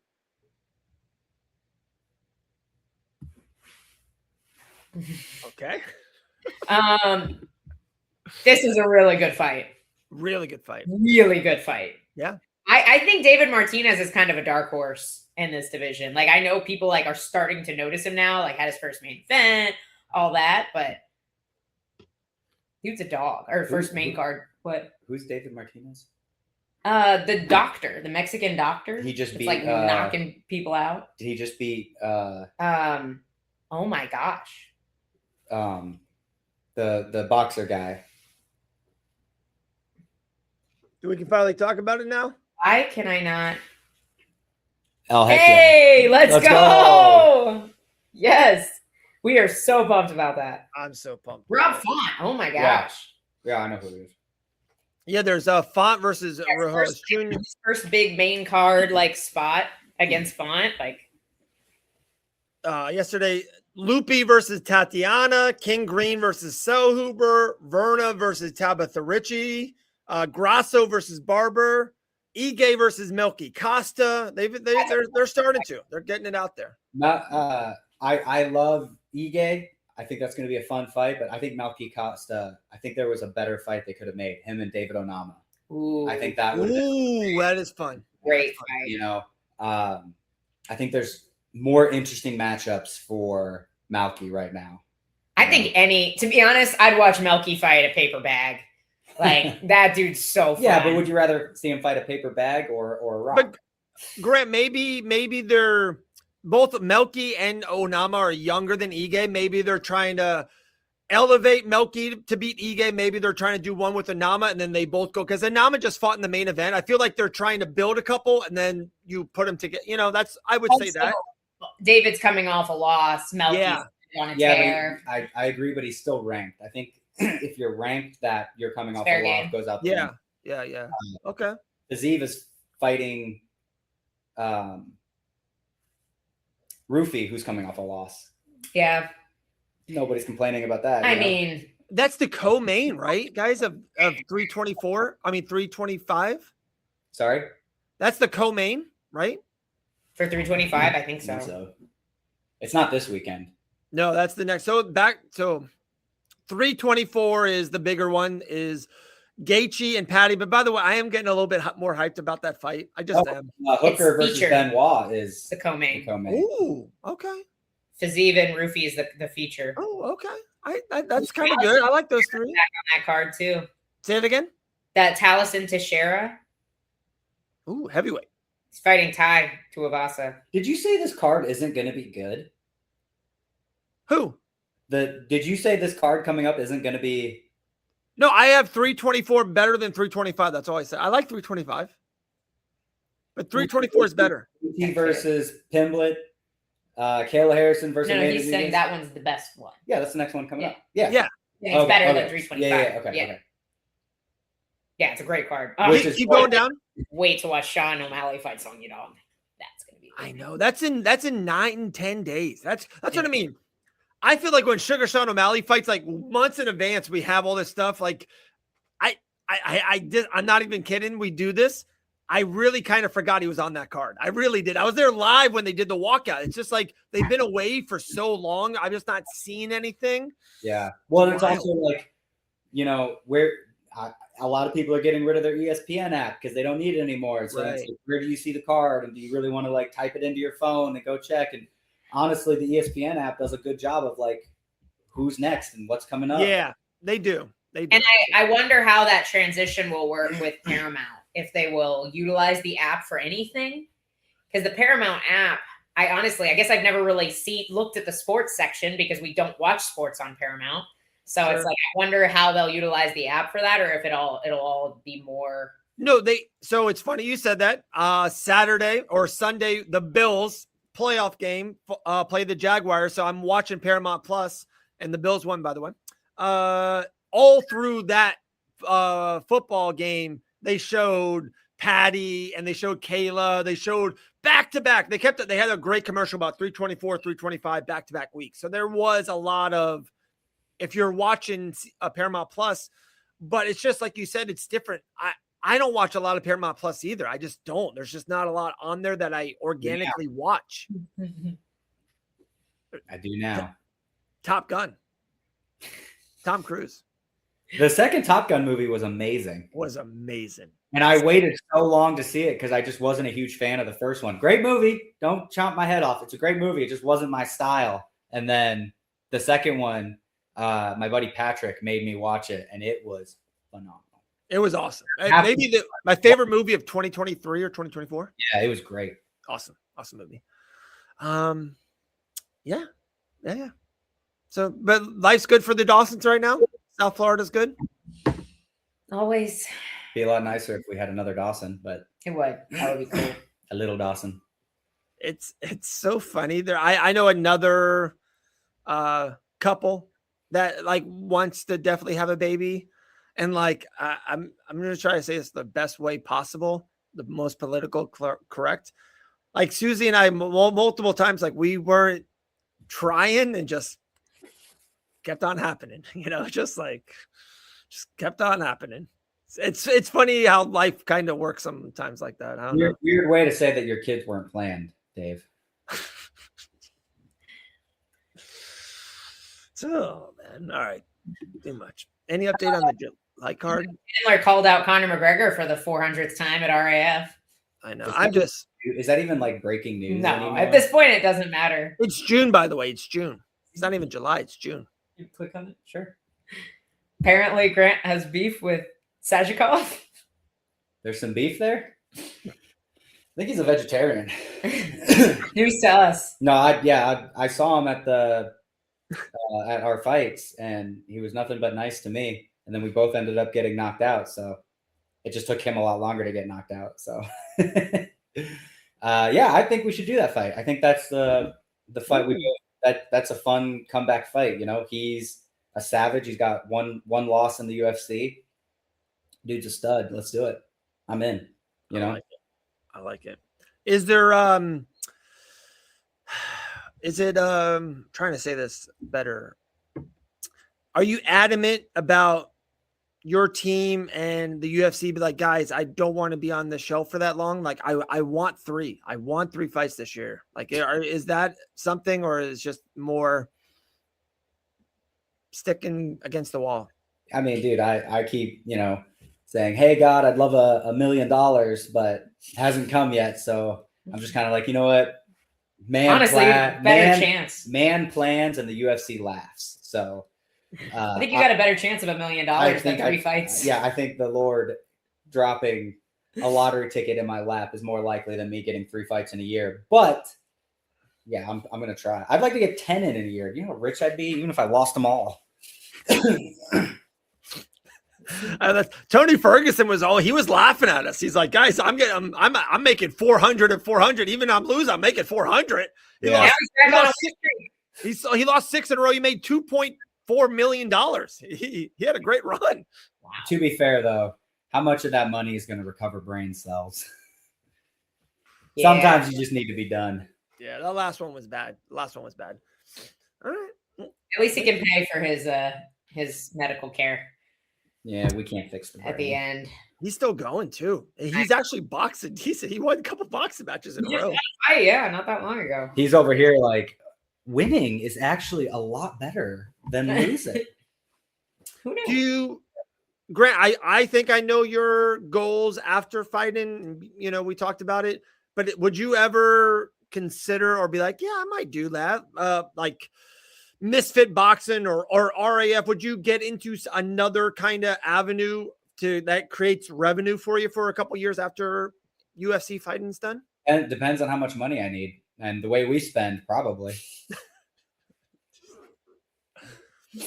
Well, I'm over here like, oh, these guys doing bare knuckle and RFA or whatever it is. What are they doing, man? They're just hurting themselves. And then I lose one fight and I'm like, oh, that's what they're doing. They need money. Yeah. It's wild. Those checks in the mail never stop coming in, they never stop. I'm very curious, what the lower threshold at RAF is like, because I know there's definitely some names that are getting paid well through them, but I wonder. Yeah. I bet you starting guys are making. I heard what the main event, what I heard what Colby Covington made, and I don't know if it's true or not, but I was just like, I'll wrestle Colby Covington for that money. Wow, really? I mean, it's not millions or anything like that, but good money. Yeah, really good. For a wrestling match? This is a good question. Genuine question. Do you think your RAF caliber to compete against the wrestlers there? No. No, I'm on. There were some really high level. Yeah, guys. you're asking But you would do against Luke Rockhold or Colby Covington or Michael Chandler, right?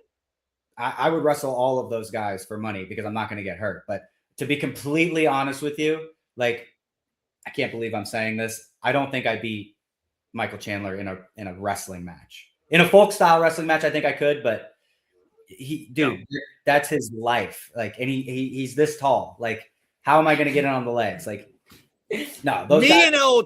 We had this conversation yesterday, Grant, and can I be pro Grant Dawson on this? Can I be pro Grant Dawson side on this? You're Michael Chandler. Yeah, I'm sure not. So one of us has to be. I love you, dude. Michael Chandler is not 33 anymore, guys. He's not. Like, I think he's so older and he's so inactive. It's not like he's older and is fighting every 4 months. And sometimes you can kind of prolong like an older. It seems like he's so inactive. He's aging faster than I have to clear up. I would smash him in an MMA, like grappling. MMA grappling, I will take him down, beat his face in, and smash him. I'm talking wrestling shoes, freestyle rules. I've never wrestled freestyle in my life. I don't think I beat Chad Mendes in a wrestling match, any wrestling match. I don't. Chad Mendes is such a good wrestler. Like, he is so explosive, so short to the ground. He's wrestled his whole life. They've wrestled way higher level than me. And Chad Mendes beat him fair and square. Can I expand on the question? Yeah. So you were talking about like Kyle Dake, this Russian guy. What about this freaking influencer, the guy who was in the first match with a nose ring? You beat that guy. The black dude? Yeah. Yeah, maybe. Yeah. I mean, he's never wrestled, so. I mean, then I got a leg up. You got a leg up. Yeah, for sure. I would definitely wrestle these guys because I don't care. If you beat me in a wrestling match, like, my pride's hurt a little bit, but I didn't lose any brain cells. Like, I'm fine with it. But you got to realize that it is different. Wrestling shoes, like, I do fine with these guys. Like, I do fine with Armand in the training room. I do fine with with Gamrot in the training room because they take me down and I expose my back and scramble back to my feet. And we're in freestyle, you cannot scramble. Like, if you've got my back and I do a Granby roll, you get 4 points. You get back. You know, like, so Chad Mendes takes me, Chad Mendes, Michael Chandler get one takedown on me. They're up 2-0. And now it's like, what do you know what I mean? Yeah. Yeah. You do want to, the answer to this is Gamrot. Gamrot would do well in RAF. Beautiful. Yeah. Yeah, he's a great wrestler. And he's great for that style of wrestling too. Like, score a point, cut you. Like, but it's different sport. It's like, I love Dustin Poirier. He's not beating, Canelo Alvarez in a boxing match. And no, of course not. Of course not. I'm not. It's a different sport.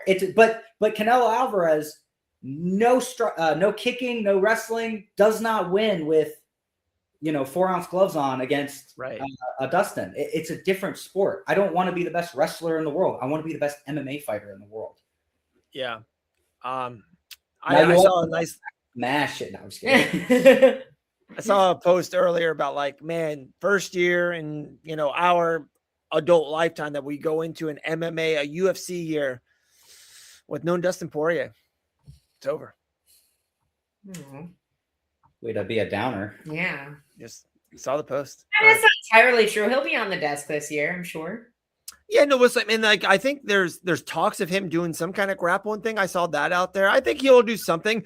The worst thing, I honestly think we'll see him box. I really do. I think he'll box someone under the Zuffa umbrella. I do think that he'll do that next year.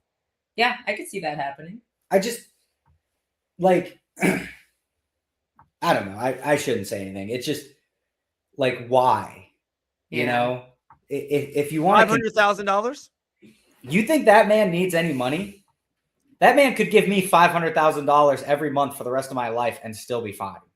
Like, he's earned every penny. He deserves more, to be honest with you. Yeah. I'm just saying, like, if you have the itch to compete again, like, just be like, the UFC will give him somebody.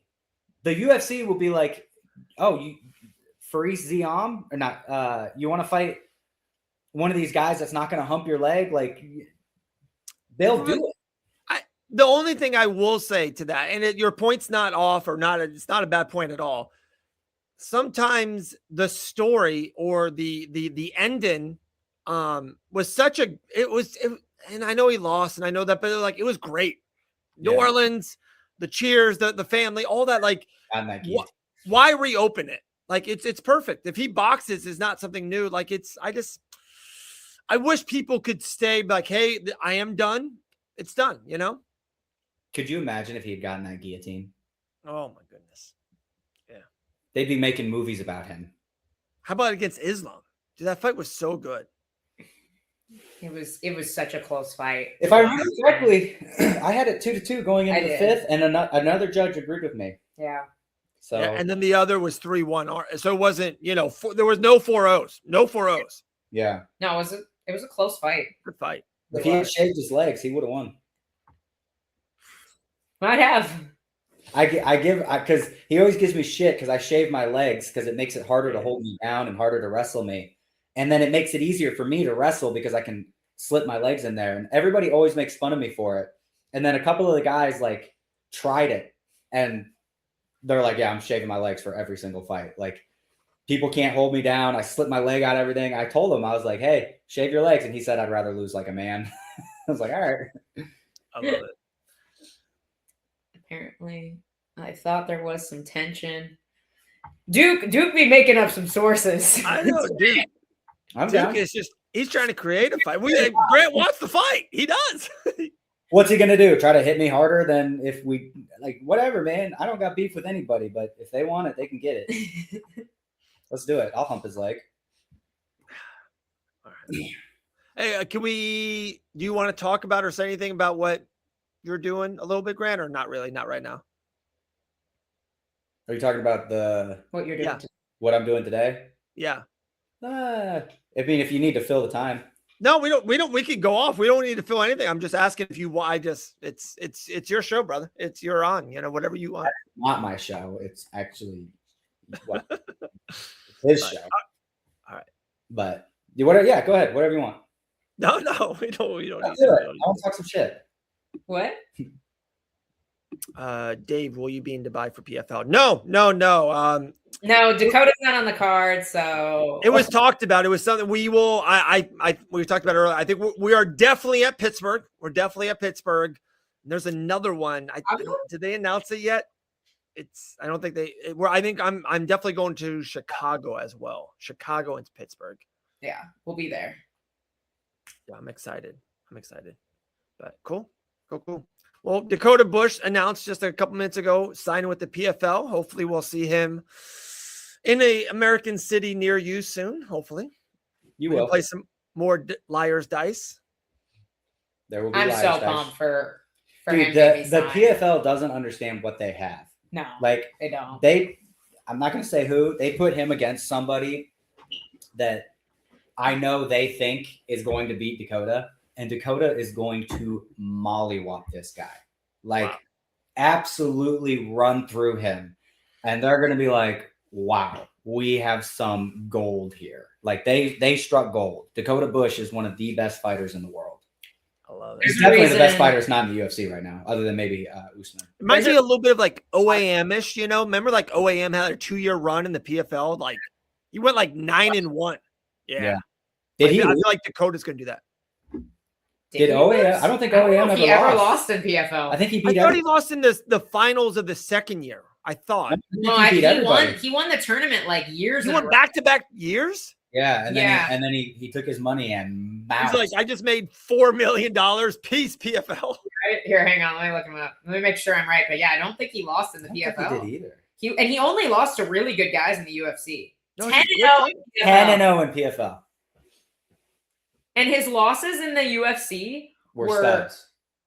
one guy I don't know, Diego Fajeda in 2016. Beat him. He was still very young at That that was back point. when I was good. Alex Hernandez, Gilbert Burns, and Arman Sarukian were his only losses in the UFC. That's pretty good. Pretty darn Good. solid. He's retired now, right? I would imagine so. He's a millionaire. Yeah. Some Good. good guys in PFL too. Good Nathan, for him. Rarush. Awesome. Well, first show back, guys. No G was on the show. She was busy. She will be on next week's show for sure. She's excited. She was excited to be back. Oh. I'll tell you off air, El. I'll tell you off air. Ooh, fight news? Huh? Does she have fight news? She's fighting March 14th against Lamoche. No, not Lamoche. The girl who she was supposed to. Who's No. No, it's Lamoche. Lucindo or Lemos? Oh, no, Vicindo. Lucindo? Yes. Okay. I was like, you made up a name there for a second. I'm my fault. I was looking. If you could fight one fighter that's not champion, anyone, who would it be? Can't say McGregor either. Who is the worst fighter in the lightweight division? That guy. That's who I would fight.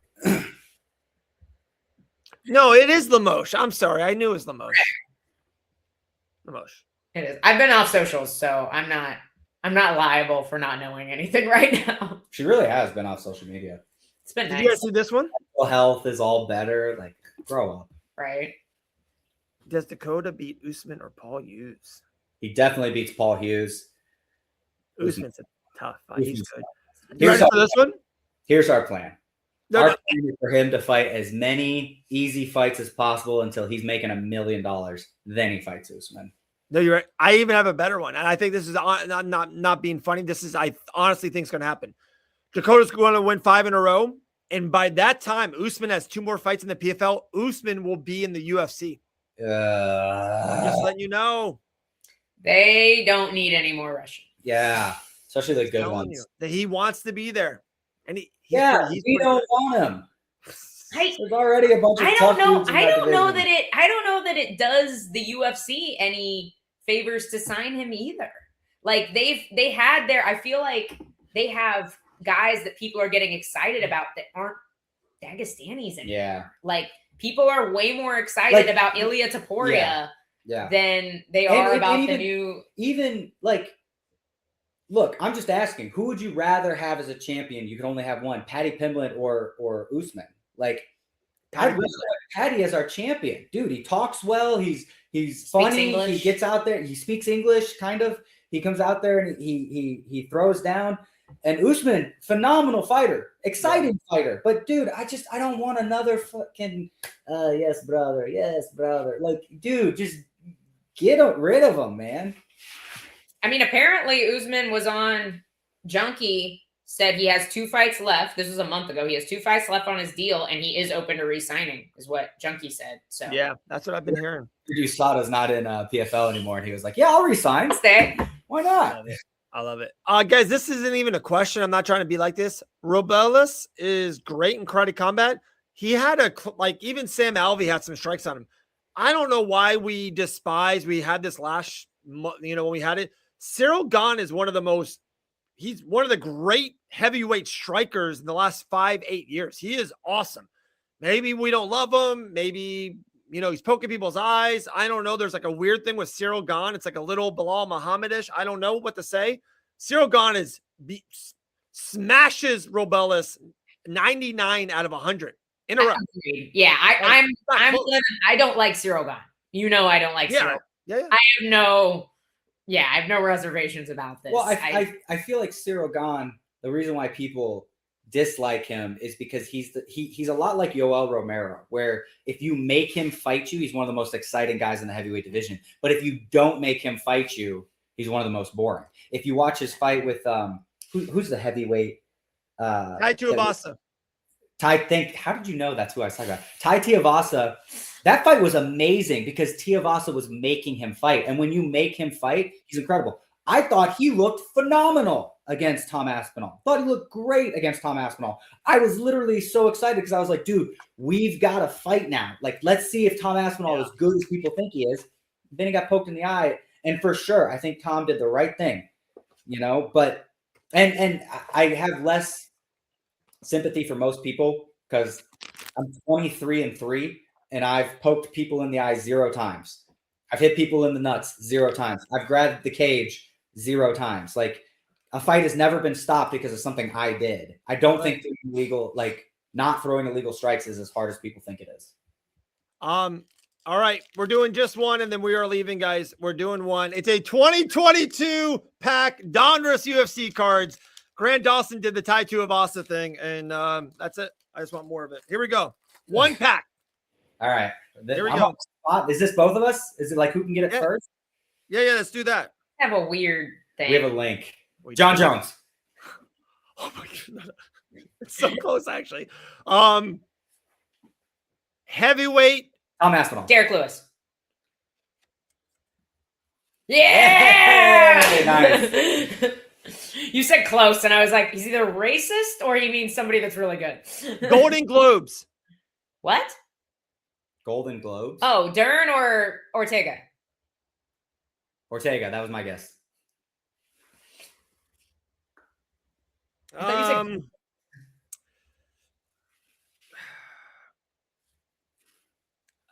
Man, I believe he was a number 1 contender in the light heavyweight division once or twice. He tore his ACL in a fight that he was winning. ACL in a fight that he was winning. Striker. Who tore their ACL? Light heavyweight.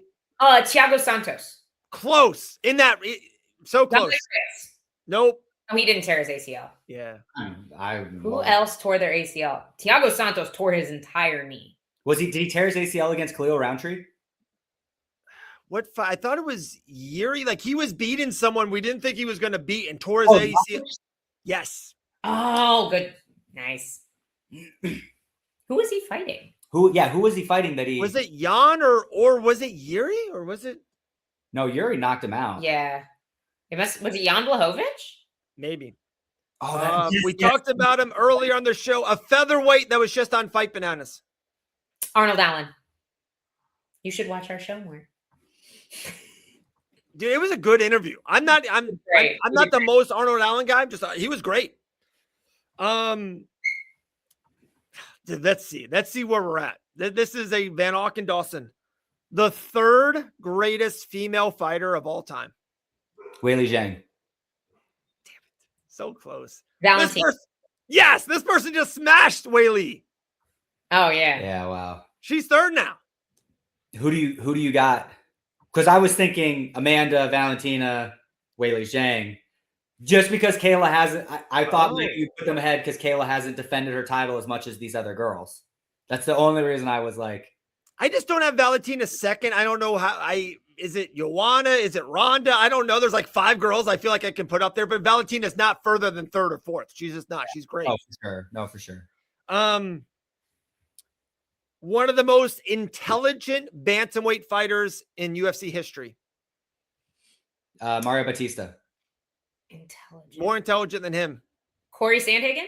More intelligent than him. Retired now. Dominic Cruz. Good one. Good one. This is a cool card. You just said she's the 4th best female fighter.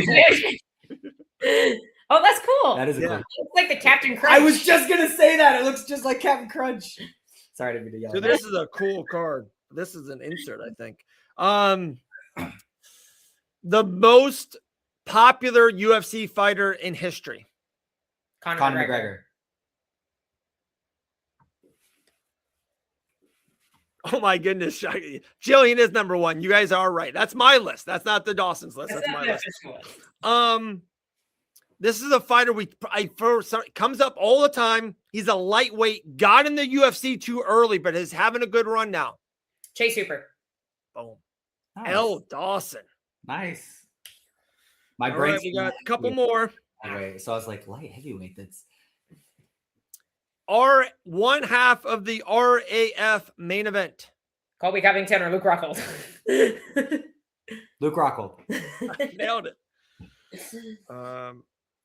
We're not going to do her. This one is too hard. There's only one left.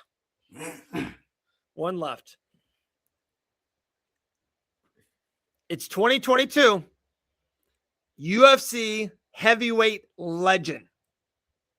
2022. John Jones? Nope. Heavyweight 2022. Stipe Miocic. Close. More legendary than him. Daniel Cormier. Nope. Like Zingano. So he was older in 2022. Cain Alexi Velasquez. Olenek. Oh. What happened? We'll never know. Oh, Tune in no. next week to find out who it was. What Oh, just my happened? goodness. He left us like Chael Sonnen. Left us too soon. Oh my goodness. I think I have to add him. Did I just leave? Yeah, I literally cliffhangered us. That was the funniest thing ever. I felt like Chael Sonnen. Tune in. That's what I said. That's my guy. That's my buddy right there. Who did you guys guess? I said we said Francis Ngannou, and then you said he's old in 2022. Yeah, Alexei Olenek. cool. He was old in 2010. Andre. Oh my gosh, Andre Arlovski. Yeah, a legend, legendary.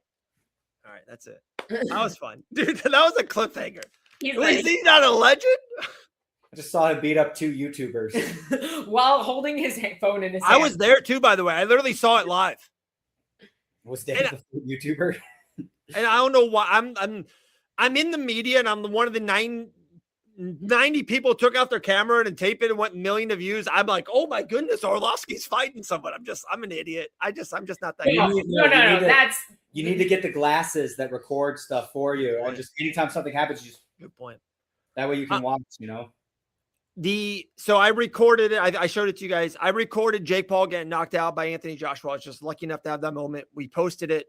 It's got over 10 million views on our socials. On Facebook alone, it's made thousands of dollars. Literally thousands of dollars on one video. I can't wait till Jake Paul fights again. I know. Honestly, I'm Jake Paul's biggest fan now. You guys rocked it on REF. I sent those 2 videos went out. It's like 50,000 views. Just those 2. Dave, I'm telling you, it was such a cool event. Like I'll go to the next one if you guys. They really leaned into like almost like a WWE style, like where it's very family friendly, and you can tell like their market is the kids. Yeah, and the kids freaking loved it. Yeah, like it was all really the kids, cool. Like all the kids and Dalton were taking their shirts off. It was crazy. they did like a flex cam, and like all the little. Did Dalton really take off his shirt? I want to know right now. He took his shirt off. To be fair to Dalton, Cody Durden did tell me that Dalton wasn't going to do that, and Cody was egging him on. And he was like, "You won't do it. You won't do it." He's like, "All right, fine." And to be honest, if I looked like Dalton, I wouldn't know what a shirt is. Dude, it was pretty funny. I'm not gonna lie. It's 2026 and we are back. We love every single one of you. We appreciate you. Next week we'll have some guests. G will be on at 2. We'll get a guest or 2. Next week UFC's back. 324. We'll go more all in with Patty and Gaethje. Kayla versus Amanda. Sugar Sean versus Yadong Song. Pierre also got that is such a great fight too, because if Sean wins, he could get another title shot. He's fighting Peter. If he wins, he's fighting Jan at the White House. Oh, 100%. That's Jan sits out. He's like, just waits for him. Yeah. Just waits. I love it. And I want to see that more than I want to see him fight Merab again. And I loved that fight. Me too. It's funny. Me too. I would put $5,000 on Peter Yan defeating Sugar Sean O'Malley in the rematch. I wouldn't, because I'm not allowed to bet, but he looked phenomenal fighting. Dude, so good. So good. He looked unbeatable. He did. The only problem is I think Umar still beats him. Umar looks pretty unbeatable too. Umar is just too good, man. Well, but I think the next time, I appreciate it. I love it. Split decision. Appreciate you. I think next time, Grant will have some fun, cool news next week or the week after. So we'll talk about that then. We'll see. All right. You guys are the best. We'll see you next Tuesday at 1 p.m. Cheers. Turn the red light off.